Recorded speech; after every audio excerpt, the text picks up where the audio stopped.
Ujjain police की बड़ी कार्रवाई, करोड़ों की ठगी के आरोपी दंपत्ति गिरफ्तार। उज्जैन पुलिस ने करोड़ 12 लाख की ठगी के आरोपी दंपत्ति होजेफा गोलवाल और तस्मीन गोलावाला को गिरफ्तार कर लिया है। पुलिस अधीक्षक प्रदीप शर्मा ने बताया कि आरोपियों ने उधार राशि प्राप्त की थी और इसके बदले में नकली सोना सिक्योरिटी के रूप में जमा किया था। पीड़ित कुतुबुद्दीन नजमी, जो दुबई में फायर फाइटिंग का व्यवसाय करते हैं और वर्तमान में उज्जैन के सैफी मोहल्ले में रहते हैं, ने पुलिस को बताया कि उनकी मुलाकात होजेफा से पुणे में हुई थी। होजेफा ने उनके कारोबार और आर्थिक स्थिति की जानकारी एकत्र कर ली और बाद में उनके घर आया और 1 किलो 100 ग्राम सोने के आभूषण अमानत के तौर पर रखने के लिए दिए। आरोपियों ने व्यवसायी को 1 करोड़ रुपए देने के लिए कहा और इसके बदले में बैंक के चेक देने का वादा किया। आरोपियों की मदद करने के मकसद से 4-5 दिनों में रुपए का इंतजाम किया और उन्हें रुपए देकर बैंक के चेक प्राप्त किए। हालांकि जब यह धोखाधड़ी उजागर हुई तो होजेफा व्यवसायी से माफी मांगने लगा और इसी दौरान उसने व्यवसायी के घर से एक चेक चोरी कर लिया और उसमें जाली हस्ताक्षर कर बैंक से राशि निकालने का प्रयास किया। पुलिस ने मामले में पीड़ित की शिकायत पर प्रकरण दर्ज कर दोनों आरोपियों को हिरासत में ले लिया है। एसपी प्रदीप शर्मा ने बताया कि आरोपियों को गिरफ्तार करने के लिए टीम का गठन किया गया था और दोनों आरोपियों को उनके निवास स्थान जिला इंदौर से गिरफ्तार किया गया। पुलिस आरोपियों से पूछताछ कर रही है और मामले की जांच कर रही है। शिवाजी थाने में कुतुबुद्दीन के 65 साल के व्यक्ति हैं। इन्होंने एक शिकायत की थी।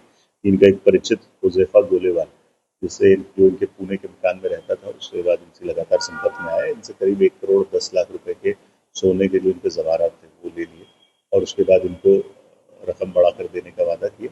इसके बाद उसको कुछ चेक दिए, जिसमें 2 तरह के चेक हैं। एक संभवतः फोटोकॉपी किए हुए चेक है और दूसरा एक महिला का चेक है, जो महिला की डेथ करीब 10-11 महीने पूर्व हो चुकी है। तो इस तरह से धोखाधड़ी की गई। इसमें इसकी हुजैफा की जो पत्नी है वो भी सह आरोपी है। तो कुतुबुद्दीन जी की तरफ से मामला दर्ज किया गया। हुजैफा को गिरफ्तार कर लिया गया। अभी पत्नी की तलाश जारी है। उज्जैन के माधवनगर रेलवे स्टेशन पर शनिवार शाम को एक सनसनीखेज लूट की वारदात हो गई। टिकट खिड़की कक्ष में बैठे क्लर्क यक्षित सोनकर की आंखों में मिर्ची पाउडर डालकर एक बदमाश उनके हाथों से 35,000 रुपए छीन कर ले गया। जीआरपी थाना प्रभारी सोहनलाल पाटीदार ने बताया कि शनिवार को माधवनगर रेलवे स्टेशन की ओर बनी टिकट पिंडो कक्ष में क्लर्क यक्षित सोनकर बैठा हुआ था। सोनकर टिकट बिक्री से प्राप्त रुपए गिन रहा था। इसी दौरान कक्ष में पीछे के दरवाजे से एक बदमाश घुसा और उसने सोनकर की आंखों में मिर्च पाउडर डालकर उसके हाथों से 35,000 रुपए छीन लिए और भाग निकला। घटना के संबंध में क्लर्क यक्षित सोनकर ने पुलिस को बताया कि बदमाश आंखों में मिर्च पाउडर डालकर रुपए छीनकर भाग गया। वैसे ही तुरंत मदद के लिए शोर मचाया।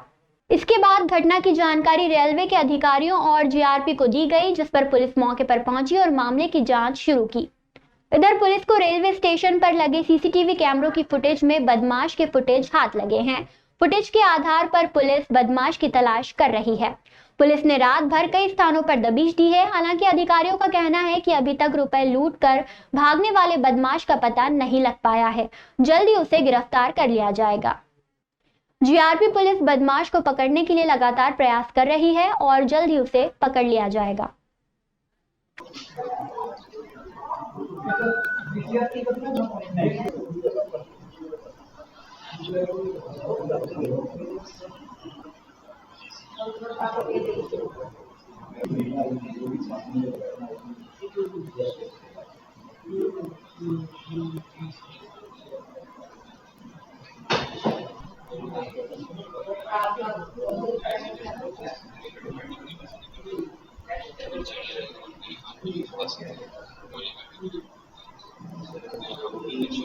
3 तारीख को शाम को लगभग 7:30 के आसपास मैं काउंटर पे अपना कैश टैली कर रहा था और मैंने जैसे ही कैश टैली करके रबर बैंड लगाया, मेरे हाथ में ही थे पैसे और पीछे से एक आदमी आया जिसने मेरे आंखों में लाल मिर्च पाउडर डाला, जिसके कारण से थोड़ी देर के लिए मेरे को कुछ भी दिखना बंद हो गया था। उसने मेरे हाथ में से पैसे छीने और लेकर के सीधे पीछे वाली गेट से पीछे की तरफ कहीं भाग गया।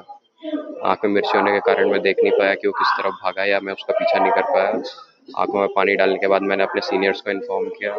उसके बाद में वो सब आया और आरपीएफ के ऑफिसर्स वगैरह करके 35,000।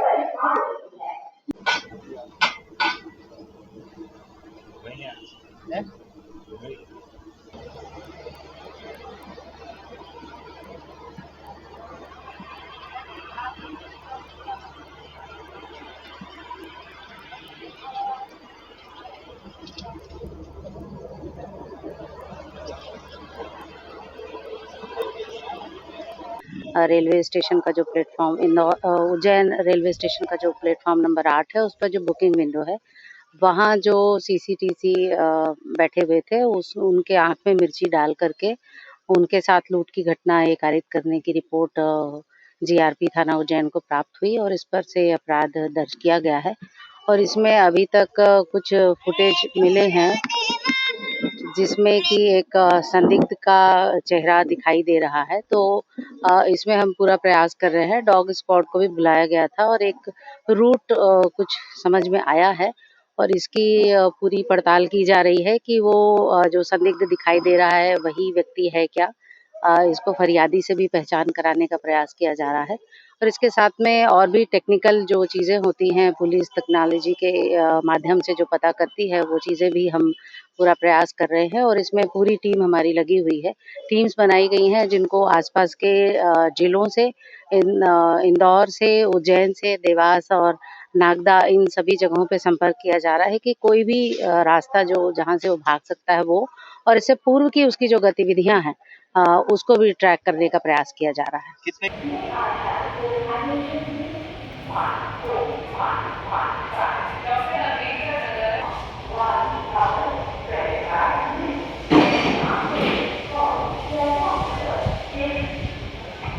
शाजापुर में भीषण हादसा, उज्जैन के तराना के रहने वाले पति पत्नी की मौत, बच्चा घायल।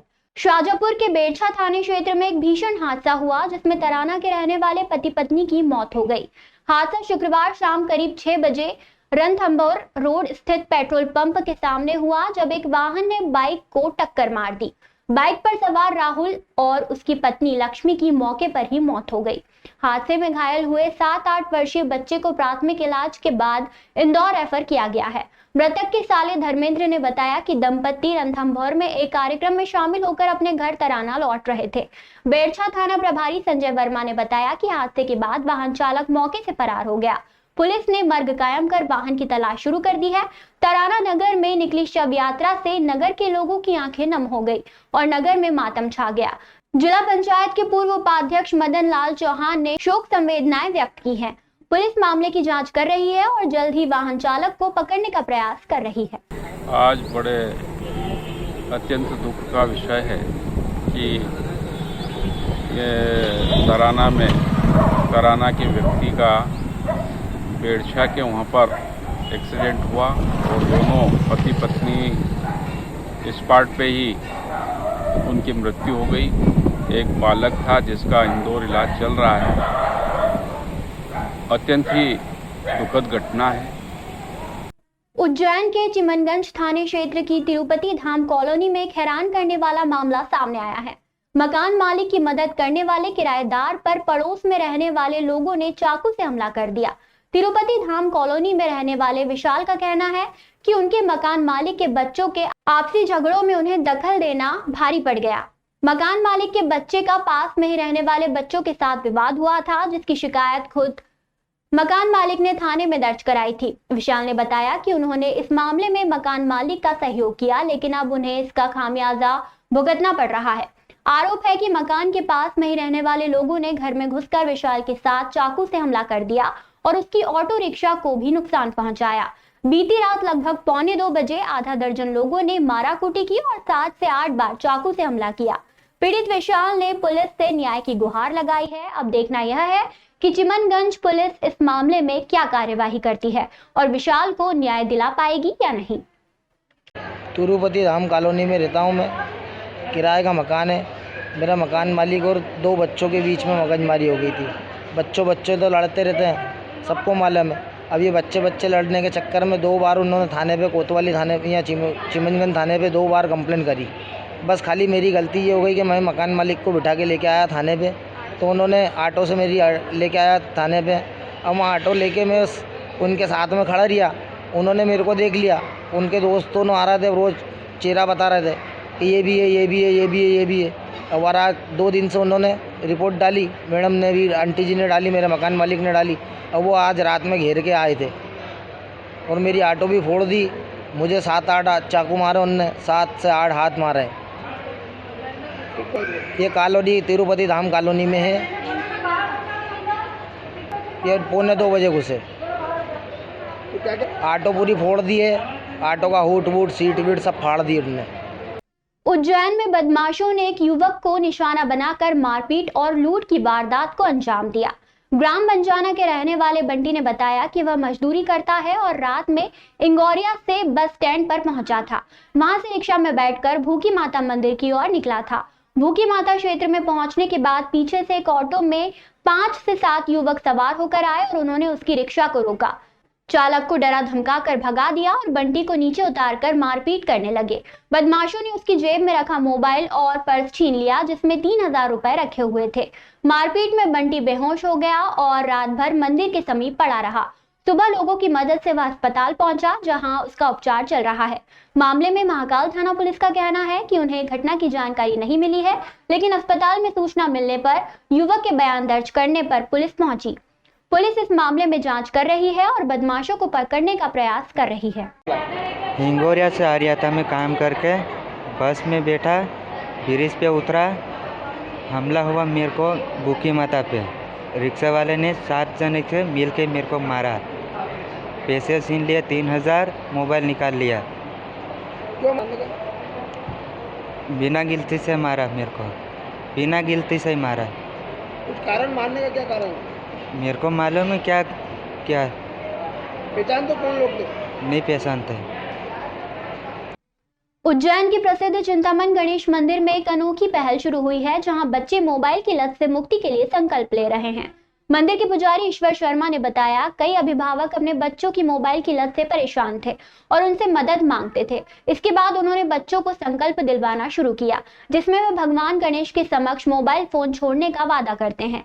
पुजारी ईश्वर शर्मा ने बताया कि अब तक करीब 200 बच्चों ने मोबाइल की लत से मुक्ति के लिए संकल्प लिया है और कई बच्चों ने सफलतापूर्वक मोबाइल फोन छोड़ दिया है। उन्होंने कहा कि नशे की तरह बच्चे मोबाइल के आदी होते जा रहे हैं और इसका बुरा असर उनके व्यवहार पर पड़ने लगा है। अभिभावक बच्चों को मोबाइल से दूर रखने के लिए पढ़ाई और खेल में व्यस्त कर रहे हैं और धार्मिक उपाय भी कर रहे हैं।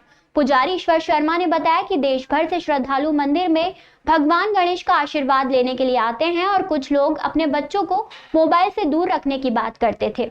यह पहल बच्चों को मोबाइल की लत से मुक्ति दिलाने में मदद कर रही है और उन्हें स्वस्थ जीवन शैली अपनाने के लिए प्रेरित कर रही है। मंदिर में बच्चों को मोबाइल से दूर रखने का संकल्प दिलवाने की यह परंपरा अब एक साथ चल रही है और कई अभिभावक अपने बच्चों को लेकर मंदिर पहुंच रहे हैं। गणेश जी के सामने बोला है मोबाइल पे गेम नहीं खेलना है, बड़ों की बात सुनना है। भगवान के सामने बोला है खेलने कूदने के लिए पूरी छूट है, माथा टेक के पाँव पड़ो। वो चुम्मा बैठा है ना, उसके कान में बोलना है बड़े होके क्या बनना है, तुमको बनने से कोई रोक नहीं सकता है। जाओ वो चुम्मे के कान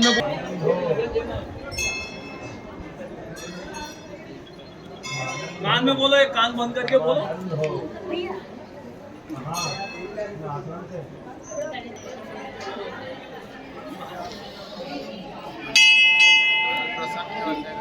ठीक है, जय गजानन। जय गजानन।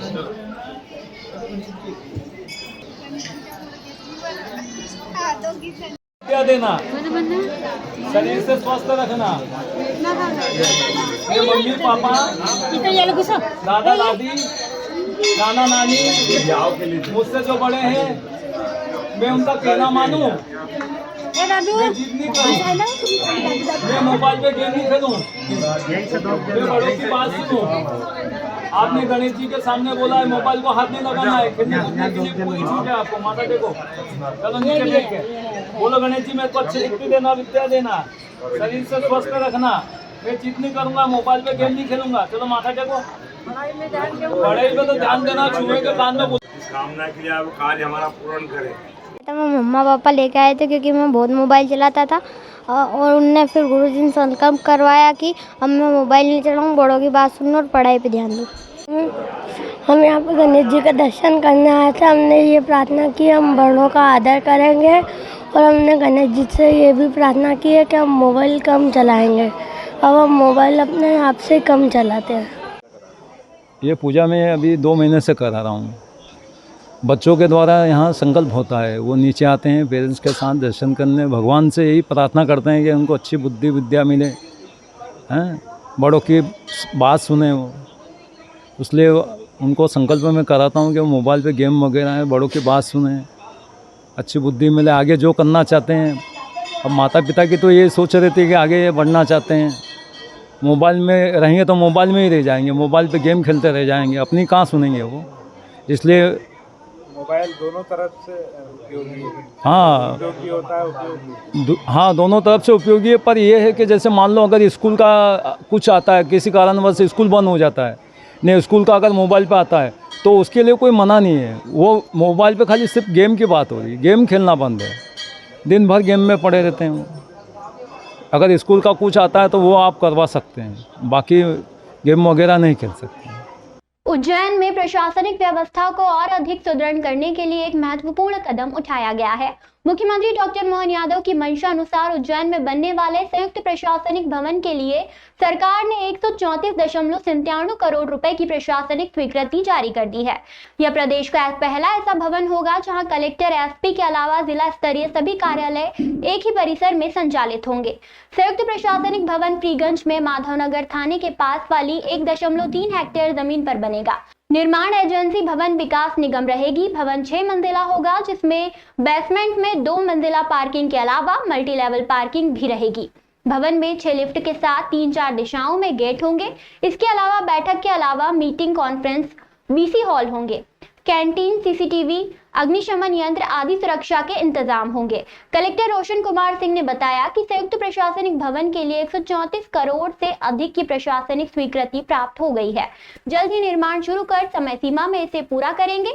निर्माण शासन की मंशानुरूप किया जाएगा। इस भवन के बनने से जरूरतमंदों को अपने काम करवाने में आसानी होगी और उन्हें यहाँ वहाँ चक्कर नहीं काटना पड़ेगा। जी, मुझे लगता है कि माननीय मुख्यमंत्री जी के द्वारा एक बहुत बड़ी सौगात जिले को और शहर को मिली है, ये जिसमें 135 करोड़ की लागत से एक कॉम्पोजिट कलेक्ट्रेट कार्यालय का निर्माण की स्वीकृति मिली है, जिसमें बीडीसी जो है वो एजेंसी रहेगी और बीडीसी एक बहुत ही प्रोफेशनल संस्था है और वो समय सीमा के अंदर कार्य को पूरा करेगी। इस कॉम्पोजिट कार्यालय में सभी विभाग एक साथ बैठेंगे, जिससे कि जो भी हमारे आवेदक हैं, जो हितग्राही रहते हैं, उनको जगह जगह पे जाके परेशान ना होना पड़े। एक ही जगह आएंगे, वहीं पे सभी हमारे कार्यालय रहेंगे, वहीं पे सभी अधिकारियों से उनका मिलना भी हो सकेगा। जिस कार्यालय की जो बात रहेगी, मुझे लगता है कि इससे समय की बहुत बचत होगी आवेदकों के और एक बेहतर समन्वय की स्थिति निर्मित होगी। भवन विकास निगम के अधिकारी उप महाप्रबंधक निशांत पचौरी और प्रबंधक फैजान हुसैन ने बताया कि भवन की ड्राइंग तैयार की जा रही है। निर्माण बारिश के बाद शुरू होगा, तब तक टेंडर से जुड़ी सारी प्रक्रियाएं पूरी करने पर जोर रहेगा। राजस्व विभाग की सचिव अनुभा श्रीवास्तव के हस्ताक्षर से इस भवन के निर्माण के लिए राशि की प्रशासनिक स्वीकृति का पत्र जारी हुआ है।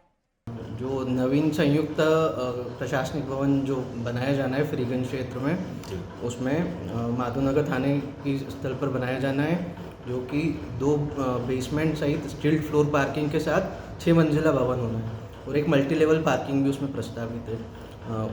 भवन में कलेक्टर कार्यालय, एसपी ऑफिस और अन्य 21 जिला स्तरीय कार्यालय संचालित होना है। उसमें जो कार्यालय है उनका अरेंजमेंट ऐसा किया गया है जिसमें जिस कार्यालय में जनता का मूवमेंट ज़्यादा है उनको नीचे रखा गया है और इसी क्रम में जमाया गया है, ताकि वर्टिकल जो मोशन है पब्लिक का, उसमें लिफ्ट पर भी ज़्यादा जोर ना है और जनता को भी परेशानी ना हो।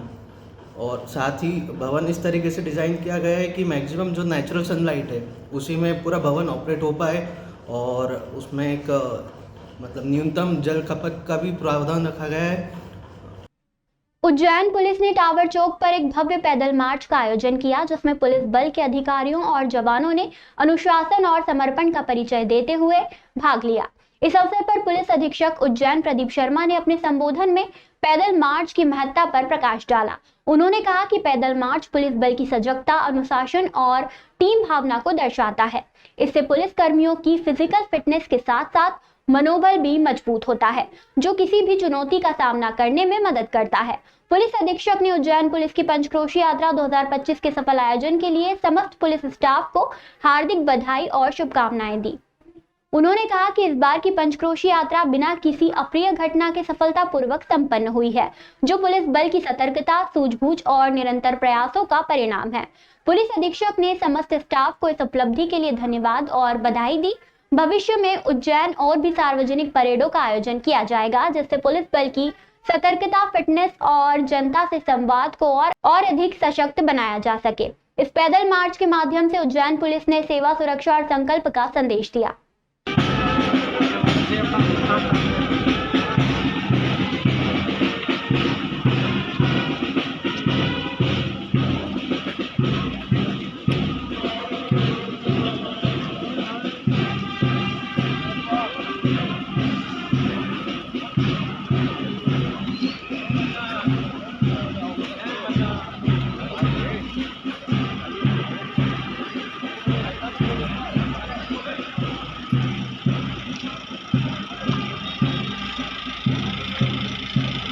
सामान्य अनुशासन के लिए हर मंगलवार और शुक्रवार पुलिस लाइन में परेड आयोजित की जाती है। आज परेड का आयोजन टावर पर रखा गया था। एक तो जनता के बीच में संदेश देने के लिए जो पुलिस पूरी तरह से मुस्तैद है और सभी पॉइंट्स पर लगातार व्यवस्था बनाए हुए हैं। इसके साथ ही हमारे अप्रैल पंचकोशी यात्रा और मार्च में लगातार त्योहारों की फोर्स बहुत अच्छी हुई है। तो आज उसका सार्वजनिक तौर पर अभिवादन भी किया गया और उनको सभी को पुरस्कृत भी किया गया और आरआई को निर्देशित किया गया कि यूजुअल जो परेड हमारी ट्यूजडे और फ्राइडे को होती है उसको पुलिस लाइन में एक दिन कराए और एक दिन सार्वजनिक स्थान पर कराए जिससे लोगों के कॉन्फिडेंस हो। साथ ही जो लोग बाहर से ट्रांसफ़र होकर हमारे जिले में भी ज्वाइन किए और इसके साथ 178 आदमी भी नए ज्वाइन कर रहे हैं, उन सभी को आसपास के क्षेत्र के बारे में सभी तरह की जानकारियाँ हों।